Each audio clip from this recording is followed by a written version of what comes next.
Hari ini kita mau belajar sebuah prinsip yang penting bagi kita. Kenapa saya katakan penting ini? Karena kita harus bisa bedakan antara orang Kristen dan orang yang agama Kristen. Kita harus mempertanyakan itu kepada diri kita juga, bahwa hari ini saya ini orang yang sekedar hanya kenal Tuhan di dalam otak pikiran saya yang sangat terbatas, dan saya bahkan membatasi Tuhan. Atau saya adalah orang yang menjadi pengikut Kristus. Itu beda. Kalau kita berani bilang bahwa saya adalah orang Kristen, berarti saya harus mengerti orang Kristen itu apa. Berarti saya harus mengerti bahwa saya ini pengikut Kristus. Itu arti orang Kristen. Kalau saya mengatakan bahwa saya orang Kristen dan saya pengikut Kristus, saya harus juga mengerti pengikut Kristus itu berarti harus ngapain.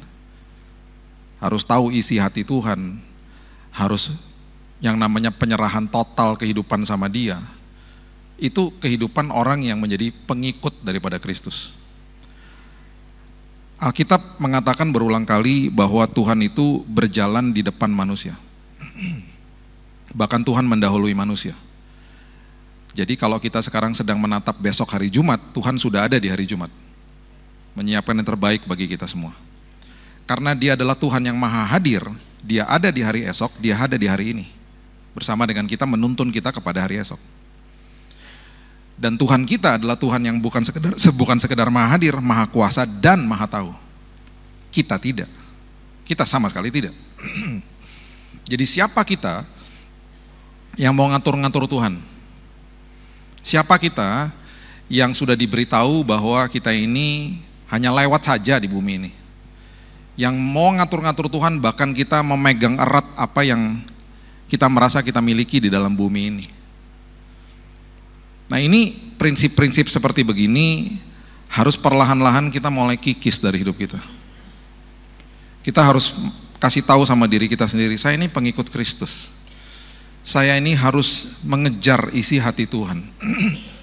Saya harus belajar untuk menyerahkan semua kehidupan saya sama Dia. Dan apapun hasilnya, apapun yang Dia buat, walaupun tidak sesuai dengan keinginan saya akan selalu belajar untuk bilang terima kasih Tuhan. Karena Tuhan maha tahu, saya tidak. Walaupun hari ini yang Dia biarkan terjadi, yang Dia kasih tahu sama kita itu kita nggak suka. Itu sebabnya level, saya pernah kasih tahu, level yang paling bawah di dalam kehidupan seseorang itu adalah tidak lihat, tidak percaya. Tidak lihat, tidak percaya. Dan sampai nanti kita menutupkan mata di bumi, kita nggak akan pernah lihat Tuhan secara fisik. Nah, itu jadi masalah. Jadi masalah kenapa? Karena orientasi kehidupan kita terpengaruh dengan apa yang kita lihat. Karena mata jasmani kita pasti akan mempengaruhi isi hati kita dan isi pikiran kita. Dan selama kita hidup, Alkitab sudah memberitahu bahwa kita akan hidup di tengah-tengah sebuah kegelapan yang luar biasa di dalam dunia ini. Makanya Alkitab katakan apa? Hiduplah sebagai anak-anak terang. Bahkan Alkitab katakan apa? Jaga pintu gerbang hatimu.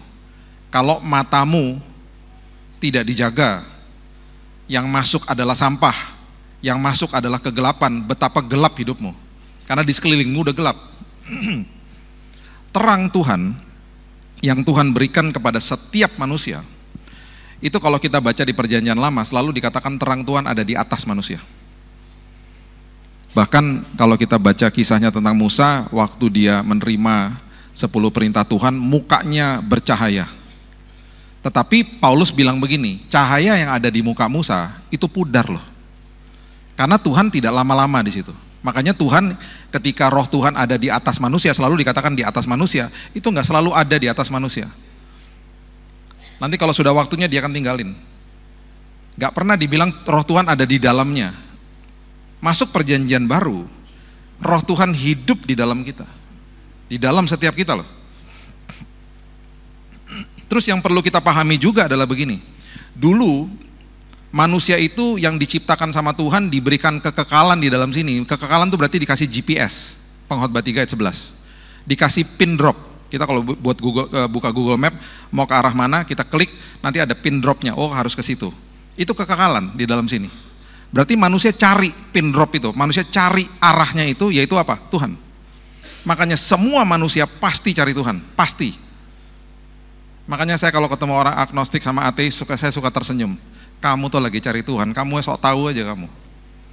Dia cari Tuhan kok, nggak ada yang nggak cari Tuhan. Semua ayat Alkitab itu adalah kebenaran yang hakiki dan sesungguhnya. Jadi ketika berbicara sama orang-orang ateis, sama orang-orang agnostik, jangan debat kusir. Mereka lagi cari Tuhan kok. Kalau mereka menyatakan bahwa saya tidak percaya sama Tuhan Allah Elohim yang menciptakan langit dan bumi, dia akan cari sosok Tuhan lain dalam hidupnya. Udah pasti gitu. Bisa karirnya, bisa uang, bisa jabatan, bahkan ketidakpercayaan dia tuh menjadi Tuhan atas hidupnya. Karena dia harus punya Tuhan, semua manusia harus punya sosok Tuhan dalam hidupnya. Nggak mungkin enggak. Karena manusia nyari kok. Jadi ini 2 teman saya datang ke rumah kan. Oh, berkali-kali datang ke rumah. Kesal di awal saya. Karena mau kepancing debat kusir gitu. Karena mencibir Tuhan terus gitu kan. Ketika saya nggak tanggepin, ketika saya cuma dengerin, mereka makin betah ke rumah. Makin betah ya sampai jam 1 pagi kadang-kadang. Sampai saya pikir dalam hati, Tuhan debatin aja biar nggak datang lagi ya Tuhan gitu. Tuhan bilang jangan, itu lagi nyari, soalnya ada kekekalan dalam hati mereka. Dibiarin 1 bulan, 2 bulan, 3 bulan, setelah 6 bulan dua-duanya terima Yesus. Dua-duanya terima Yesus, dua-duanya jadi radikal buat Tuhan. Dan waktu mereka ngomong, mereka bilang begini, kok bisa ya Bill gini? Mereka akhirnya bilang gini, terima kasih ya, nggak didebatin. Kalau debatin kita udah kabur dari sini. Saya bilang gini, saya udah tahu karena ada kekekalan yang Tuhan taruh dalam hidupmu, kamu lagi cari Tuhan. Terus mereka bilang begini, kok jadi puas ya hidupnya? Firman Tuhan bilang apa? Kalau kamu lapar dan haus akan kebenaran firman, kamu akan dipuaskan. Kepuasan hanya ada di dalam situ. Udah dikasih GPS-nya, udah dikasih arahnya, udah dikasih yang namanya petunjuk di dalam Alkitab. Makanya Alkitab adalah buku manual. Manual artinya the manufacturing mind, pikiran daripada sang pencipta ada di situ. Makanya kalau kita beli HP, kita buka boxnya, yang kita lihat adalah buku manual, bukan HP-nya. Dibaca nggak? Iya, saya juga nggak baca. Lihat, lempar. Kita udah kesenangan lihat HP-nya. Terus kita mau belajar tentang fungsi HP, kita nggak lihat buku manualnya, kita tanya sama siapa? Sama teman. Ini bisa apa ya? Pernah loh, 1 hari saya punya HP waktu berapa tahun yang lalu, 1 tahun setelah saya punya, saya baru tahu dia punya fitur yang hebat. Loh, kok bisa begini ya? Teman saya bilang, lah itu udah dari dulu pas kamu beli udah ada. Saya nggak tahu kenapa, karena nggak baca buku manualnya. Dan setelah kita baca petunjuk-petunjuknya bisa apa saja, setelah itu pasti ada ketentuan-ketentuan di situ yang mengatakan apa? Jangan dipakai dalam air misalnya. Jangan dibanting, jangan dipakai dekat api misalnya. Sama juga Alkitab begitu kasih tahu sama kita. Jangan berbuat dosa ini ya, bahaya loh nanti dirimu seperti begini. Jangan ya, dikasih petunjuknya kan. Di akhir daripada buku manual diberitahu apa? Kalau terjadi apa-apa, bawa ke dealer resmi. Resmi, ada kata resmi loh. Kalau nggak dibawa ke dealer resmi, jaminan nggak kami tanggung. Salah satu dealer resmi adalah ibadah hari Kamis di tempat ini. Amin. Jadi kalau ada kerusakan ke sini, datang ke sini. Ini dealer resmi. Datang hari Minggu ke gereja, jangan cari jawaban sama orang lain. Jaminan nggak ditanggung. Ayo. Amin. Makanya baca buku manualnya. Buku manualnya itu adalah Alkitab. Jangan sampai nggak dibaca. Nah itu sebabnya ketika kita mengerti, orang-orang itu akhirnya memang ya ini memang kondisi dunia begitu. Nggak lihat, nggak percaya. Itu terjadi sama Raja Ahaz. Raja Ahaz itu adalah orang pertama kali yang dikasih tahu kata Immanuel itu Raja Ahaz loh, di Yesaya 7 sama Nabi Yesaya.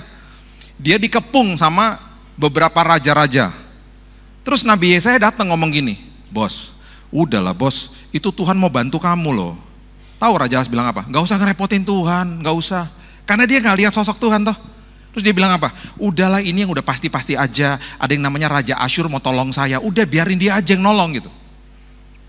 Nggak lihat, nggak percaya. Akhirnya apa? Oh dibantuin memang sama Raja Asyur, tapi dimintain upeti, dijajah secara ekonomi. Akhirnya yang terjadi adalah anaknya dia yang namanya Hizkia dikepung sama 185.000 tentara Asyur, mau diambil teritorinya. Itu level paling bawah, nggak lihat, nggak percaya. Level paling atas, level di atasnya, udah lihat nggak percaya, udah blek bener, udah lihat loh, nggak percaya. Siapa? Petugas kubur Yesus. Ngasih tahu sama mahkamah agama. Bos, bangkit loh dia bos. Jangan ngomong gitu loh. Kamu harus kasih tahu bahwa murid-muridnya mencuri tubuhnya. Hoax itu tersebar sampai hari ini. Nggak sampai 5% di Israel percaya Yesus. Udah lihat loh, udah ada pernyataan resmi loh, nggak percaya. Level yang ketiga, lihat baru percaya, normal. Siapa? Thomas. Nggak percaya toh? Pas udah lihat baru percaya. Oh iya percaya gitu. Coba lihat Yohanes 20 ayat 29. Yohanes 20 ayat 29. Kata Yesus kepadanya, karena engkau telah melihat aku, maka engkau percaya. Karena kamu telah lihat aku, makanya kamu percaya. Nah ini level yang paling tinggi, siapa Bapak Ibu dan saya? Dikatakan begini, berbahagialah mereka. Atau bahasa aslinya diberkati, makarios. Diberkatilah kita semua yang ada di dalam ruangan ini, yang hari ini tidak melihat Yesus secara fisik, namun percaya. Kita adalah orang-orang yang sangat diberkati. Nah masalahnya gini sekarang, kalau ini terjadi sama orang yang hanya sekedar agama Kristen, gak bisa dia, gak bisa ngalamin begini, percuma udah, dikasih tahu apa aja udah gak mungkin masuk ke dalam pikirannya dia, bahkan kebenaran jadi kebodohan. 1 Korintus 2 ayat 14, kebenaran jadi kebodohan, gak bisa, karena apa? Bukan pengikut Kristus, bukan orang Kristen, orang agama Kristen. Bahkan orang agama Kristen itu yang saya sering kasih tahu jemaat, orang agama Kristen tuh punya istilah. Istilahnya napas. Napas artinya dia hanya datang ibadah Natal dan Paskah. Makanya napasnya agak-agak terseok-seok napasnya, napas kehidupannya. Nah, sekarang coba lihat ya. Ini bukti ya. Yosua 1 ayat yang kedua sampai ayat yang ke-6. Coba saya bacakan ya. Yosua 1 ayat 2 sampai 6. Firman Tuhan bilang begini, hambaku Musa telah mati. Ya, Musa telah mati, sebab itu bersiaplah sekarang seberangi sungai Yordan, engkau dan seluruh bangsa ini menuju negeri yang kuberikan kepada mereka, kepada orang Israel. Ini peralihan, semua kepemimpinan Musa diserahkan kepada Yosua yang akan membawa bangsa Israel masuk ke dalam tanah perjanjian. Ini ya janji Tuhan yang kalau kita baca selanjutnya ini, detailnya luar biasa. Coba lihat ya ayat 3. Setiap tempat yang akan diinjak oleh telapak kakimu kuberikan kepada kamu seperti yang telah kujanjikan kepada Musa. Wow. Semua yang kamu injakan kakimu itu milikmu. Padahal dia belum ke situ loh. Tuhan udah kasih jaminan, semua yang kamu injak itu milikmu. Berarti kamu berangkat sekarang dengan posisi yang sudah menang. Karena Tuhan udah kasih. Bahkan ayat 4, teritorinya detail teritorinya. Dari padang gurun gunung Lebanon sebelah sana sampai ke sungai besar, sungai Efrat, tanah orang Het sampai ke laut besar, sebelah matahari terbenam, semua itu akan jadi daerahmu. Detail. Kurang detail apa lagi coba. Ayat 5. Seorang pun tidak akan dapat bertahan menghadapi engkau seumur hidupmu. Seumur hidup. Siapapun mau lawan kamu kalah dia. Wow. Seperti aku menyertai Musa, demikian aku akan menyertai engkau, dan aku tidak akan membiarkan engkau, dan tidak akan pernah aku tinggalkan kamu. Itu kedengarannya kalimat-kalimat itu persis dengan apa yang kita sedang alami dan hidupi hari ini sebenarnya. Kenapa? Karena udah termetrai lagi, lebih hebatnya lagi termetrai di kayu salib ketika Yesus katakan, selesai. Berarti hari ini pemulihan, kesembuhan, mujizat semuanya sudah tersedia bagi kita semua. Sudah tersedia. Makanya saya selalu katakan kepada orang-orang yang sedang bergumul dengan penyakit, gak apa-apa sih berdoa minta kesembuhan, oke lah, normal lah. Berikutnya jangan berdoa seperti itu lagi. Ngomongnya dengan iman, bilang begini, terima kasih Tuhan, kesembuhan sudah tersedia bagi aku. Kita harus berdoa dari posisi yang di dalam paradigma kita, posisi yang sudah menang. Kenapa? Karena Tuhan ada di masa depan kita, Tuhan yang memegang tangan kita, dan kita adalah pengikutnya. Kalau kita memberikan semua hidup kita kepada Dia, Allah Elohim langit dan pencipta langit dan bumi yang maha kuasa, maha tahu dan maha hadir, harusnya kita tenang, harusnya. Apapun yang terjadi, walaupun saya nggak suka sama jawaban doa saya misalnya, pasti ujungnya membawa kebaikan bagi saya, pasti gitu. Makanya firman Tuhan mengatakan aku memenuhi semua keperluan atau kebutuhanmu, bukan keinginanmu. Itu yang Tuhan katakan.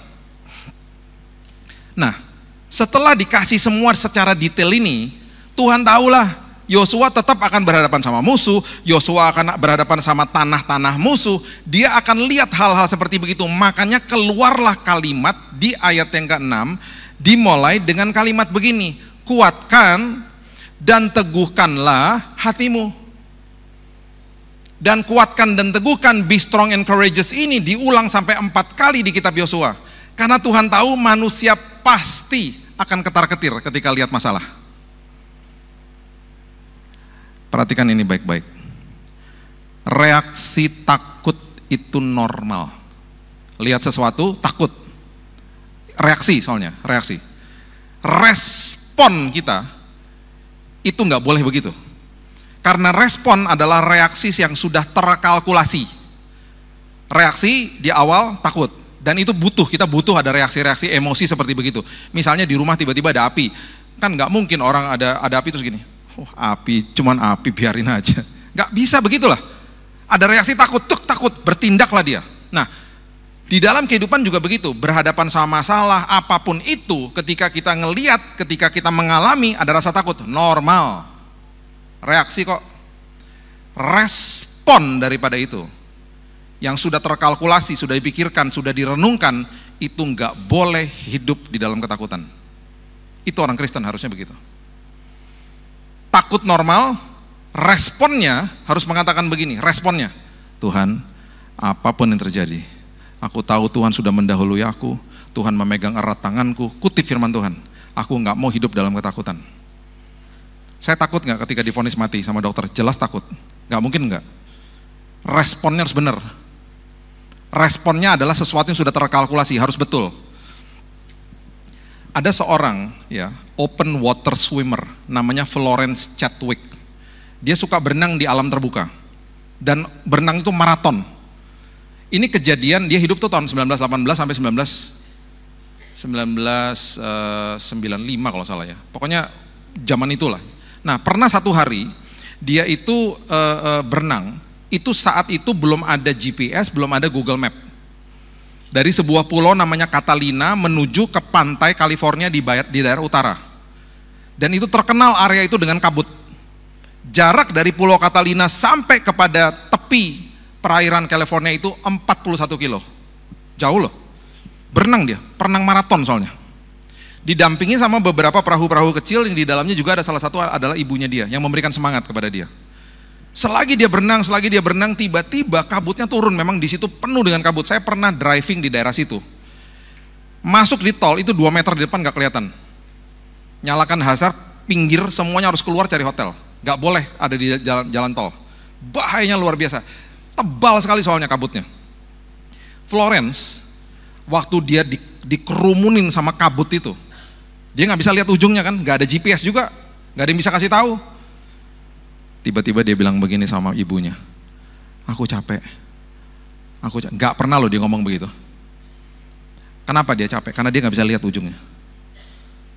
Aku capek, angkat aku aja ke perahu. Jangan, takutnya sudah tinggal sedikit lagi, teruskan, semangat. Oh gak mempan udah, gak mempan.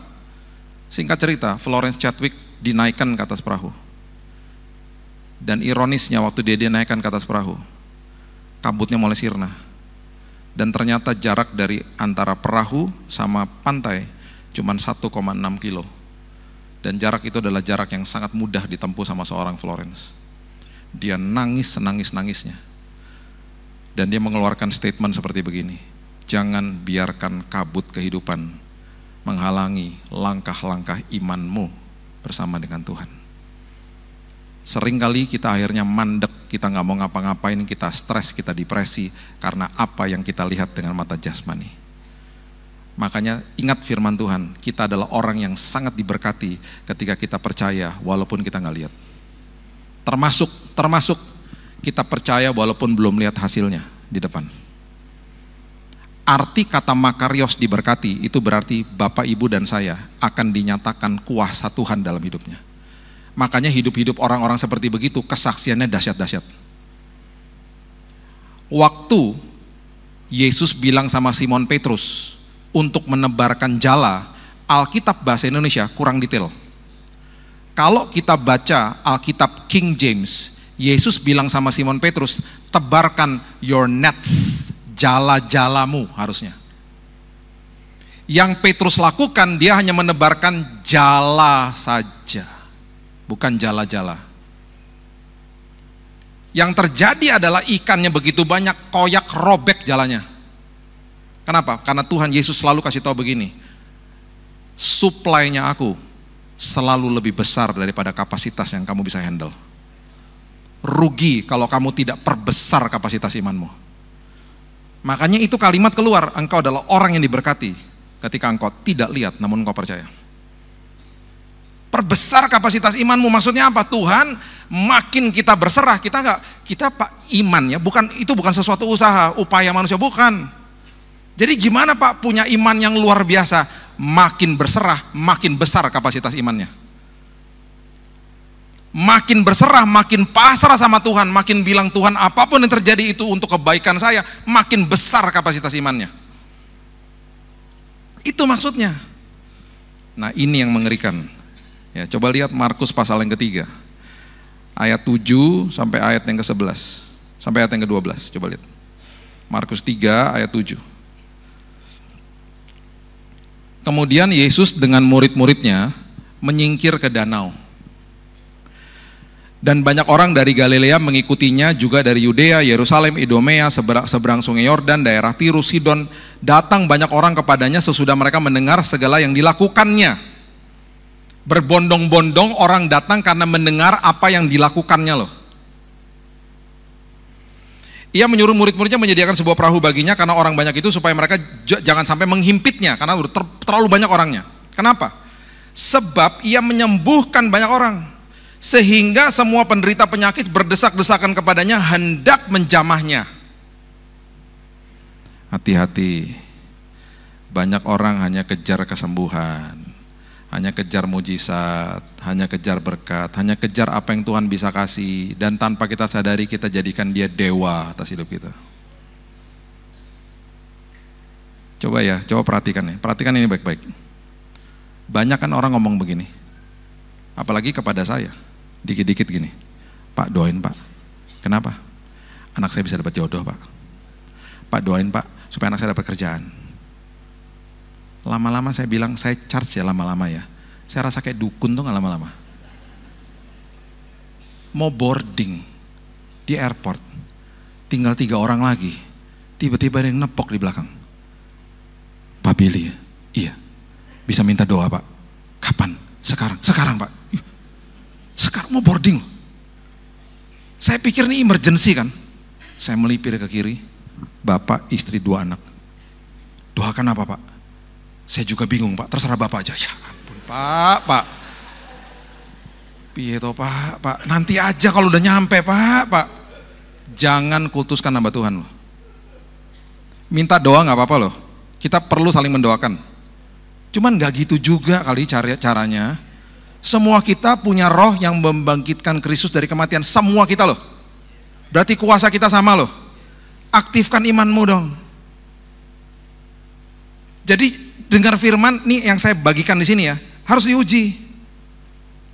Jangan cuman katanya Pak Billy, enggak, kata Roh Kudus dan saya alami sendiri, harus gitu dong. Semua khotbah yang disampaikan harus diuji. Harus ujinya gimana? Ngalami khotbahnya. Karena ada juga khotbah yang nggak benar, kalau diuji pasti nggak benar nanti. Gitu loh. Jadi harus ngalamin Tuhan itu loh. Jadi jangan cuma dikit-dikit, makanya ya saya kemarin ya ngobrol sama istri saya bilang gini, tadi malam tuh saya ngomong gini. Saya tuh jarang dengar orang ya, misalnya kayak gini, ginilah, paling gampang, paling sering juga lah saya diminta gini, Pak doain dong Pak, bisnis lagi seret. Oh itu banyak banget. Pak doain dong Pak supaya bisnis lancar Pak gitu. Saya kadang-kadang ya dengerin gitu ya, nggak apa-apa juga sih, maksudnya ya saya tahu lah keluhan hatinya. Cuman saya nggak pernah dengar orang ngomong gini, Pak bisnis lagi seret Pak, tolong doakan supaya saya kuat menghadapinya. Saya nggak pernah dengar tuh orang ngomong gitu. Pak bisnis lagi seret Pak, tolong doakan supaya hikmat Tuhan ada dalam hidupku. Gak pernah tuh saya dengar orang ngomong gitu. Selama 26 tahun pelayanan saya. Makanya beda kan, orang yang hanya sekedar kenal Tuhan sama pengikut Kristus, beda. Pengikut Kristus, dia tahu Tuhan bagi hidupnya. Dia tahu masalah adalah sebuah kesempatan dia belajar tekun. Makanya ketika saya disembuhkan Tuhan, ketika orang-orang datang kepada saya, Pak Billy terima mujizat kesembuhan dari penyakit kanker. Bukan. Mujizat yang saya terima adalah saya, istri, dan 2 anak saya diubahkan Tuhan. Itu mujizat yang paling hebat. Kesembuhan itu bonus. Kesembuhan Tuhan tinggal balikin tangan, sembuh kita. Yang namanya perubahan karakter memerlukan respon dari kita semuanya. Pengikut Kristus akan kejar itunya. Ini malu-maluin loh ayat ini. Dan ini terjadi sampai hari ini. Yang dikejar apa? Mujizat. Makanya apa? Ibadah mujizat. Oh rame. Yang dikejar mujizatnya, bukan Yesusnya. Ibadah pertumbuhan rohani, sepi. Karena orang gak mau tahu. Ini orang-orang yang minta kesembuhan di ayat ini, mereka nggak peduli Yesus datang buat apa. Mereka nggak tahu alasan dia nanti akan mati di kayu salib buat apa. Mereka nggak tahu, mereka nggak peduli. Keinginanku yang penting aku dapat, udah, itu paling beres sudah. Makanya berbondong-bondong datang kepada dia. Nah, ini yang ironis. Coba lihat ayat yang ke-11 dan 12. Dikatakan begini. Bila mana roh-roh jahat melihat dia. Roh-roh jahat loh, yang ngerasukin orang, terus termanifestasi ketika didoakan, mereka jatuh tersungkur kan di hadapannya kan. Mereka tahu gak bilang apa? Engkaulah anak Allah. Roh jahatnya tahu. Roh jahat tahu. Tahu Yesus bilang apa sama mereka? Ayat 12. Dengan keras Yesus itu melarang mereka memberitahukan siapa dia. Ini kita harus ngerti konteksnya apa. Karena gini. Saat itu Mesias yang dimengerti sama orang Yahudi, Yesus itu adalah raja yang datang bagi hidup mereka, yang akan membebaskan mereka dari penjajahan Romawi. Itu yang mereka mau. Makanya waktu dia masuk dengan keledai ke Yerusalem, teriakannya apa? Hosana, Hosana, artinya apa? Save us, selamatkan kami. Yang mereka mau adalah dia jadi raja, menyelamatkan mereka dari opresi politik. Itu yang mereka mau. Makanya Yesus bilang sama roh jahat, jangan sebarin lagi tentang saya, nanti ketika orang-orang dengar tentang saya, ini hoax makin besar, itu maksudnya. Mendingan saya ngajarin satu-satu deh, one on one. Udah jangan disebar-sebarin kemana-mana. Makanya ketika dia menyembuhkan, sering banget kan dia ngomong, jangan kasih tahu ya, jangan kasih tahu ya. Karena nanti yang tersebar adalah orang kenal dia karena dia menyembuhkan. Makanya kalau kita baca kan aneh loh, kenapa ya dia gak mau kasih tahu orang-orang? Dia gak mau orang kenal dia seperti itu. Dia gak mau kita hari ini kenal dia hanya seperti itu. Itu sebabnya pengikut Kristus bukan sekedar kenal sama Tuhan tentang apa yang dia bisa buat, bukan. Pengikut Kristus berarti apa? Tiap hari kejar isi hati Tuhan. Tiap hari intim sama Tuhan. Makanya saya katakan apa? Intim adalah gaya hidup, bukan keharusan. Orang-orang yang harus itu adalah anak kecil. Itu harus gosok gigi, harus belajar, harus makan. Yang terjadi adalah respon daripada mereka adalah capek, lupa, berontak. Udah gosok gigi nggak dek? Lupa. Anak kecil soalnya. Makan dong dek, nanti berontak. Belajar dong, capek belajar mulu. Capek, lupa, berontak. Karena apa? Levelnya keharusan. Hari ini kita sudah dewasa begini. Ada yang telepon nanti malam ibu kita, papa kita. Nah, kamu udah gosok gigi nggak? Ya mana ada? Semua kita udah langsung tahu nanti malam sebelum tidur kita semuanya gosok gigi. Kenapa? Karena gosok gigi adalah gaya hidup hari ini. Betul nggak? Karena kita udah dewasa. Banyak orang keintiman sama Tuhan nggak gitu. Masih keharusan, makanya capek, lupa, berontak. Mesbah keluarga capek, lupa, berontak. Selalu gitu. Kalau itu gaya hidup, nagih dari dalam sini. Nagih. Kalau Bapak Ibu belum makan malam, habis ibadah ini pasti cari makan malam. Kenapa? Nagih. Nggak mungkin ada orang datang kepada saya gini, Pak bagi makan Pak, kenapa? Udah seminggu saya nggak makan. Loh kenapa? Puasa ya? Enggak Pak, lupa. Mana ada orang seminggu lupa makan, kan nggak ada. Kenapa? Gaya hidup nagih dari dalam. Tapi banyak orang Kristen bilang gini, saya lupa doa Pak, saya lupa mesbah keluarga, saya lupa baca firman. Lupa. Kenapa? Levelnya masih keharusan, bukan gaya hidup. Kalau gaya hidup nagih. Kalau gaya hidup bangun pagi, dia akan buka, misalnya dia buka HP, dia cari renungan harian. Bukan lihat sosmed teman yang dia paling keselin. Pagi-pagi buka sosmed orang yang dia paling sebelin. Keluar negeri melulu, flexing terus sih, kamu nyebelin tuh gak? Pagi-pagi, ampun pagi-pagi. Aduh. Makanya ketika kita mengerti ini, kalau kita jadi pengikut Kristus, kita nih dalam hidup kita punya 5 pertanyaan loh Bapak Ibu. Yang mungkin kita gak sadar, tapi kita bertanya sebenarnya. Dan kalau kita bisa jawab 5 pertanyaan ini, pengikut Kristus akan sanggup menjawab 5 pertanyaan ini. Dan orang-orang seperti begini tidak akan stres hidupnya, meaningful. Pertama, siapa saya? Ayo, siapa saya? Apa identitas saya? Itu harus bisa kita jawab loh. Dan itu harus kita ajarkan kepada anak-anak kita. Jadi, apapun lontaran kata-kata yang verbal abuse kepada kita, bully dan lain sebagainya, kita harus mengerti begini, itu hanya opini manusia. Identitas saya serupa dan segambar seperti Tuhan. Identitas saya lebih daripada pemenang. Itu yang benar. Kita harus mengerti itu dulu. Saya adalah orang yang luar biasa. Terus yang kedua, kita harus paham nih, saya berasal dari mana? Yesus bilang apa? Kamu bukan berasal dari dunia, kamu adalah warga kerajaan. Kamu adalah utusan kerajaan sorga. Berarti semua resources, semua apapun yang kita pikir ada sumber di dalam dunia ini, gak bisa memenuhi kebutuhan kita. Sumber kita hanya datang daripada Tuhan. Makanya saya selalu katakan begini, pekerjaan, usaha, atau belas kasihan orang lain bisa memberikan kita uang. Hal-hal itu hanya pipa, sumbernya Tuhan. Pipa bisa tutup loh kapan aja. Bisa mandek, bisa tutup, bisa rusak bahkan pipanya. Pekerjaan bisa hilang, usaha bisa hancur, ya, nggak ada belas kasihan dari orang lain, sumber nggak pernah tutup. Makanya jangan kejar pipa-pipanya, kejar sumbernya. Karena diutus kok sama kerajaan sorga, berarti apa? Ketika dia mengutus kita, itu berarti semua kehidupan kebutuhan kita dijamin sama yang ngutus. Makanya gajinya duta besar dibayar sama negara yang mengutus dia toh. Bahkan terjadi exit interview, ketika dia mau pergi ditanya sama negaranya, Bapak duta besar mau bawa siapa ke sana nanti? Istri, 2 anak. Oke, kita tulis semuanya, kita tanggung semuanya. Itu. Dia udah nggak mikirin. Kita juga gitu, kita adalah duta besar, dikatakan ambassador of Christ di Korintus. Berarti semua kebutuhan kita ditanggung sama kerajaan sorga yang mengirim kita. Kita harus tahu juga masa tugas kita di bumi ini. Mazmur katakan 70, kalau kuat 80 tahun. Gak lama loh. Jadi akhirnya jangan punya hidup itu yang sampai semuanya melekat sama apa yang ada di sekitar kita. Mama saya sudah dapat bonus, 81 tahun usianya. Tinggal sebelah rumah. Kalau ditanya, tante, rahasia umur panjang itu apa tante? Makan ikan, olahraga, sama minum wine katanya. Loh, minum wine tante? Iya, seperti Paulus katanya gitu. Loh gitu ya tante, ada ayatnya katanya gitu. Di mana tante? Gak tahu, ada ayatnya. Mama saya itu salah satu pendiri toko buku Immanuel, tahun 67. Jadi dari tahun 67 sampai hari ini, di rumah itu pasti ada stok perjamuan kudus. Dia gak pernah mau minum anggurnya dari perjamuan kudus itu, minumnya anggurnya harus asli. Anggur asli, kalau enggak afdol katanya. Mama saya suka jalan-jalan di mall. Bukan untuk beli barang, bukan oma-oma hedon, bukan.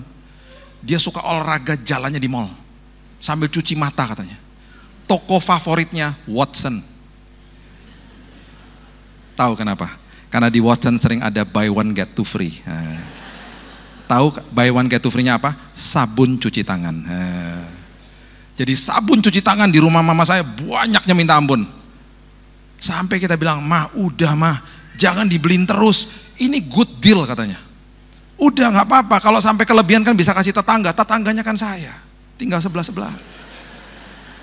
Jadi saya bilang sama istri saya, udah jangan beli sabun cuci tangan. Kalau habis minta sebelah aja, banyak stok.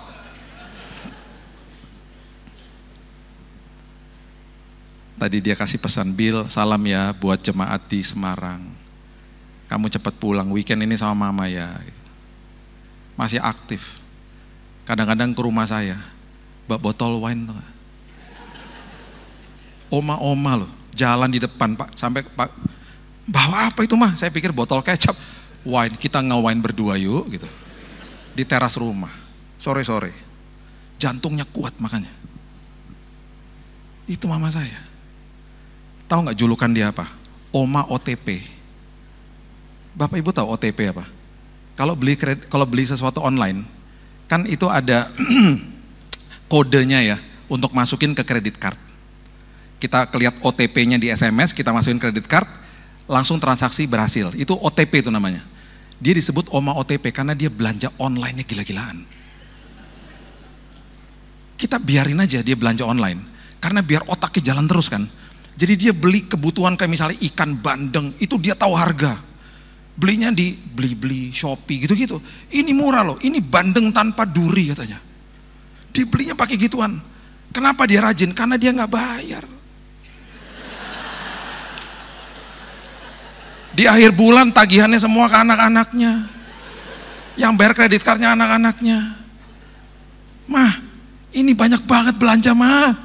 Udahlah, kan buat cucu-cucu.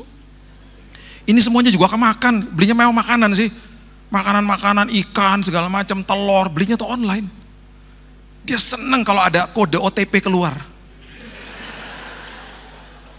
Itu berarti dia bilang, mama tuh seneng banget. Kalau mama tuh berhasil, kredit cardnya ke-charge, seneng mama. Karena berarti mama berhasil melakukan pembelian online. Happy dia. Ya jelas lah happy, nggak bayar. Sudah lama, cukup lama. Tapi biarin aja, biar jalan terus ini otaknya. Itu jago memang dia, sama gituan. Nanti satu hari mungkin saya bawa, kuat loh dia. Kalau traveling itu masih kuat ya. Nah yang ketiga, kita harus paham, kita harus bisa menjawab pertanyaan ini. Kenapa saya ada di sini? Kalau kita masih bangun, kita masih ada di sini, tadi pagi masih dikasih napas, berarti masih ada orang yang butuh kita di bumi ini Bapak Ibu. Kenapa saya ada di sini? Kenapa saya masih hidup hari ini? Berarti ada orang yang butuh saya. Itu menunjuk kepada pertanyaan keempat, saya bisa apa? Semua kita dikasih talenta beda-beda, dikasih zona kekuatan beda-beda loh sama Tuhan. Itu sebabnya Nehemia yang jadi juru minum Raja Artasasta, ya, itu akhirnya yang terjadi sama dia adalah dia pindah alih profesi. Itu orang ekspatriat loh, orang Yahudi kerja di Persia, F&B loh, dekat sama raja, gajinya luar biasa. Tiba-tiba satu hari bilang gini, saya mau pulang aja raja, minta izin ya. Kenapa? Saya mau bangun tembok Yerusalem di kampung halaman saya yang sudah terbengkalai ratusan tahun. Dari F&B pindah alih profesi jadi teknik sipil. Berhasil membangun tembok nggak sampai 3 bulan, jadi bupati di sana. Setiap orang dikasih zona kekuatan masing-masing. 2 tahun lalu anak saya yang kedua, Keaton, bilang gini di kamar. 2 tahun lalu. Dia tahun depan kuliah. Dedi, mami, aku udah tahu nanti kuliah mau ngambil apa. Apa dek? Sport science. Apaan tuh dek? Oh diajarin saya sama dia. Dibukain YouTube, ini loh dek, ini loh, ini kita belajar ya dek, biar Dedi ngerti ya. Gini loh, gini. Dedi tahu F1 enggak? Ya tahu lah. Dia suka nonton F1, balapan itu. Dedi tahu enggak? Itu ya, setiap grup-grup olahraga itu mereka punya namanya, kalau dulu disebutnya trainer. Mereka punya namanya sport scientist. Kerjaannya Dad, itu dia harus kasih tahu sama pembalapnya itu untuk latihan di gym. Latihan di gym nggak boleh badannya besar-besar, nggak muat masuk kokpitnya Dad. Karena kokpitnya kecil-kecil. Makanya saya baru paham. Saya pernah pergi ke pabriknya Toyota F1 di Jepang. Itu saya diperbolehkan masuk ke kokpitnya F1, itu nggak masuk saya. Sampai tangan saya begini akhirnya. Kegedean ininya. Jadi anak saya bilang itu nggak boleh nge-gym kayak Dedi, nggak boleh Dad. Kalau gitu nge-gymnya ngapain? Itu harus latihan otot leher. Loh kenapa? Karena mobil itu 350 km per jam. Cuma tuh dia lagi ngebut itu kan kesentak ke belakang. Itu otot sini harus kuat Dad. Itu yang ngelatih adalah sport science. Oh gitu. Terus nanti ya misalnya Dad, ada orang olahragawan yang injured. Dia cedera. Dia umurnya 20 sama dia umurnya 35. Itu beda penanganannya, asesmennya beda. Itu kita harus belajar. Wow, kita cari, kita browsing dan lain sebagainya. Kita datengin beberapa sekolah karena di Indonesia nggak ada. Kita datengin beberapa tempat dan kemarin kebetulan karena ada, saya dengar nanti Andi Amberita mau ke sini ya. Saya diundang ke gerejanya dia di Sydney kemarin, di Australia. Saya baru tahu, ternyata sport science yang terbaik itu ada di Sydney, ada di Australia. Dan mereka bilang begini sama saya juga baru ngerti. Ini kan sesuatu yang baru lagi, sebuah zona kekuatan yang luar biasa. Mereka bilang gini, Pak, Bapak kemarin nonton Olimpiade nggak? Iya. Pasti Bapak nggak perhatikan yang juara 3 siapa? Iya, saya nggak perhatikan. Kenapa? Yang Bapak perhatikan pasti juara 1 dan 2 kan? Bapak pasti ingat siapa? Iyalah, Amerika sama Cina. Bapak tahu nggak juara 3-nya siapa? Siapa? Australia, Pak. Amerika itu 300-an juta loh, Pak, penduduknya. Cina itu miliar, Pak, orangnya. Australia cuma 26 juta, Pak. Terus teman saya orang Indonesia bilang ini kalah sama penduduk Jawa Barat. Cuma 26 juta, juara 3 di dunia. Kenapa? Karena memang perkembangan sport science sana luar biasa. Mereka ngajarin, jadi waktu kita datang ke sekolahnya itu diajarin cara anatomi tubuh, pergerakannya harus bagaimana, kalau ototnya rusak bagaimana cara penanganannya, ada kelas-kelas nge-gym. Sampai saya bilang kalau ada tahun 80-an saya ambil ini pasti dulu. Enak juga sekolah nge-gym terus. Ini sebuah field yang baru, anak saya bilang ini dipakai di mana-mana. Tim NBA, dia punya sport science sendiri. Dipakai di mana-mana. Saya baru paham dan itu saya mengucap syukur Tuhan, terima kasih Tuhan sudah berikan zona kekuatan. Dia mengerti panggilan hidupnya, dia ngerti zona kekuatan dia. Itu sebabnya kita punya talenta, kepribadian, kreativitas, karunia berbeda-beda. Dan akhirnya pertanyaan yang kelima, setelah ini saya mau kemana? Kemana saya? Semua kita harus jawab.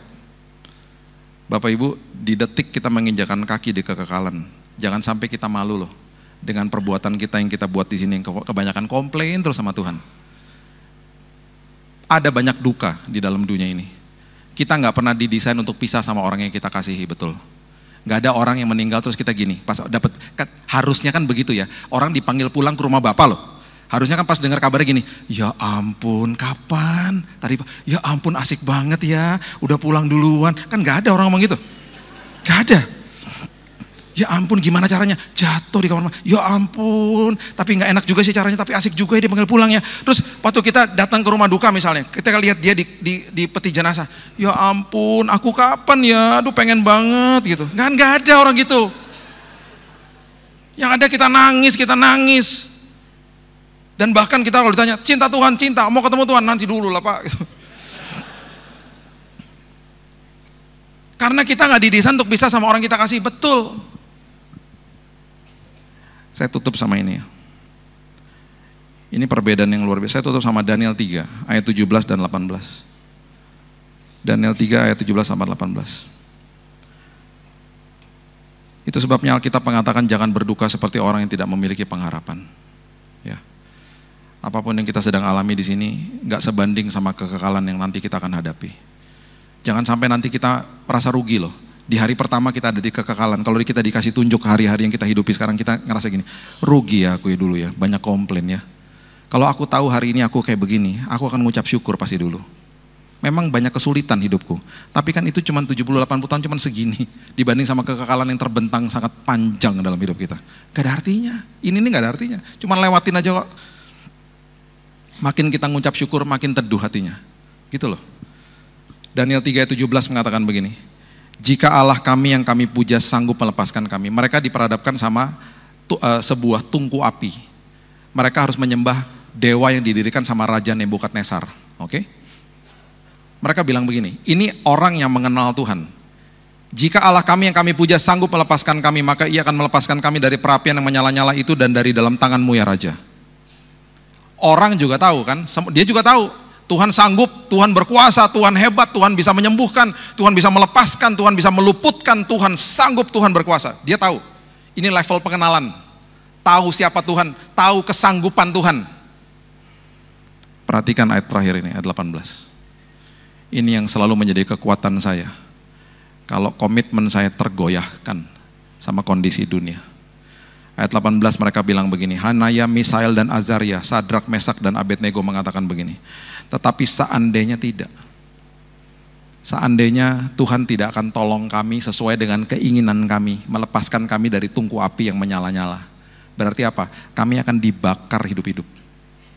Ini gak manusiawi loh, regu tembak, hukuman mati, itu harus nembaknya ke sini, dada kiri, karena jantung sepersekian detik mati orangnya. Di Amerika, lethal injection. Kayak dikasih racun terbius mati. Ini nggak manusiawi. Betul-betul prajurit aja yang mau memanaskan tungku api itu mati di depan situ. Itu ya kalau mereka hanya levelnya pengenalan sama Tuhan, mereka lihat begitu mereka pasti ngomong bertiga, udahlah guys, kita nyembah aja yuk. Mati loh, itu panas banget guys. Udahlah kita nyembah aja, abis kita nyembah kita minta ampun sama Tuhan. Udahlah, panas banget. Gila aja loh, dibakar hidup-hidup. Pasti gitu kan? Oh, mereka nggak gitu. Mereka bilang begini, tetapi seandainya Tuhan kami tidak tolong kami sesuai dengan keinginan kami, hendaklah Tuanku mengetahui ya Raja, bahwa kami tidak akan memuja dewa Tuanku dan tidak akan menyembah patung emas yang Tuanku dirikan. Dengan kata lain, jeblosin aja ke tungku api. Mereka mana tahu ada malaikat Tuhan yang menghampiri mereka dan tidak ada sehelai dari jubah mereka yang terbakar. Mereka mana tahu.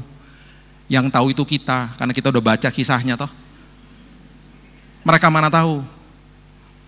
Mereka berjalan ke dalam kematian. Kenapa? Karena mereka adalah pengikut Tuhan, bukan sekedar kenal sama Tuhan. Orang yang menjadi pengikut Kristus adalah orang yang tidak memberikan standar atau kondisi kepada Tuhan. Itu sebabnya ketika teman saya baru menikah 2 tahun, anak masih 1 tahun, usia 34 dan 35 tahun, istrinya kena kanker. Dia meninggal istrinya karena penanganannya salah di akhir. Dan waktu dia telepon saya, waktu dia telepon di 6.30 pagi hari Sabtu, dia menangis, dia bilang, Kak, mereka udah kayak adik-adik saya, Kak, istriku dipanggil pulang sama Tuhan, Kak. Tadi pagi jam 5.30. Bapak Ibu tahu nggak kalimat berikutnya apa? Kak, Tuhan Yesus baik. Itu adalah pengikut Kristus. Orang yang bukan pengikut Kristus kecewa sama Tuhan. Pertanyakan itu kepada dirimu hari ini. Saya hanya kenal Tuhan dengan apa yang saya mau kenal dalam otak pikiran saya yang terbatas ini, atau saya sudah jadi pengikut Kristus hari ini? Apakah saya orang agama Kristen atau saya sekarang menjadi orang Kristen yang sebenarnya? Teman saya dengan istrinya dan 1 anaknya, ini keluarga lain lagi. Keluarga muda masih kecil anaknya. Mereka mempersiapkan ibadah di hari Sabtu untuk ibadah di hari Minggu di sebuah gereja kecil di luar Jakarta. Dia anak hamba Tuhan dan dia pengerja. Dia beresin ruangan ibadah yang kecil. Keluarga yang sederhana ini pulang ke rumah di hari Sabtu. Mau menikmati hari Sabtu bersama bertiga saja di rumah. Keluarga yang sangat sederhana. Pulang pelayanan loh. Membereskan tempat ibadah buat hari besok. Mereka buka pintu rumahnya. Ternyata gasnya bocor. Rumahnya meledak. Istrinya meninggal. Suami dan anaknya luka bakar. Dan kalimat yang dia kasih tahu sama saya, dia bilang, Tuhan itu selalu baik dan setia. Itu pengikut Kristus. Itu pengikut Kristus. Mata rohaninya terbuka.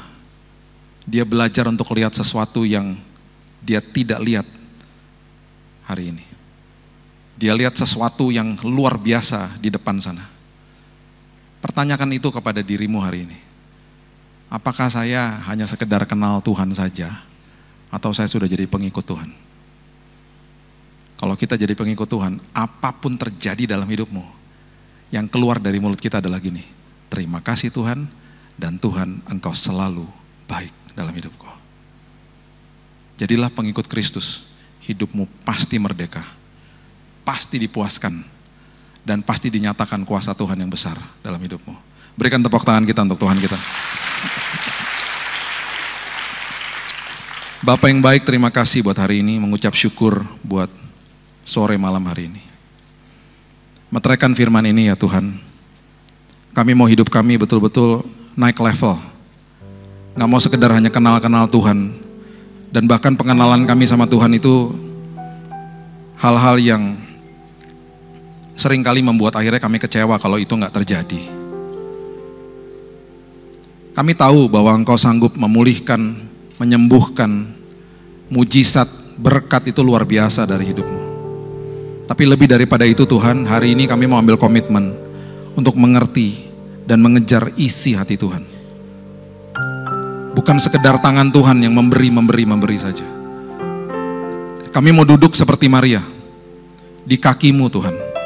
mendengar suaramu, mendengar isi hatimu, supaya hidup kami dipenuhkan dengan damai, sukacita, hikmat, pengharapan, pertumbuhan rohani, kedewasaan rohani, tahan uji, karakter yang luar biasa. Itu yang kami mau kejar. Ajari kami Tuhan, supaya kalau keinginan kami tidak dijawab, senantiasa dari mulut dan bibir kami akan mengatakan, Engkau baik Tuhan, karena Engkau tahu kebutuhan kami, dan Engkau menjawab keperluan dan kebutuhan kami, bukan keinginan kami. Itu sebabnya hari ini meteraikan firman-Mu, Roh Kudus yang berbicara, Roh Kudus yang terus berbicara bahkan, dan firman ini tidak akan pernah padam Tuhan, menjadi pelita bagi langkah hidup kami. Dan sampai kapanpun, kami akan terus menyatakan, kami tahu Engkau sanggup, tetapi seandainya tidak terjadi sesuai dengan keinginan kami tetap akan taat, kami tetap akan komit, dan kami tetap akan deklarasi, Tuhan itu baik. Terima kasih ya Tuhan, terima kasih buat hidup yang berharga ini, dan hanya di dalam nama Tuhan Yesus kami sudah berdoa dan mengucap syukur, kita sama-sama katakan, amin. Tuhan berkati.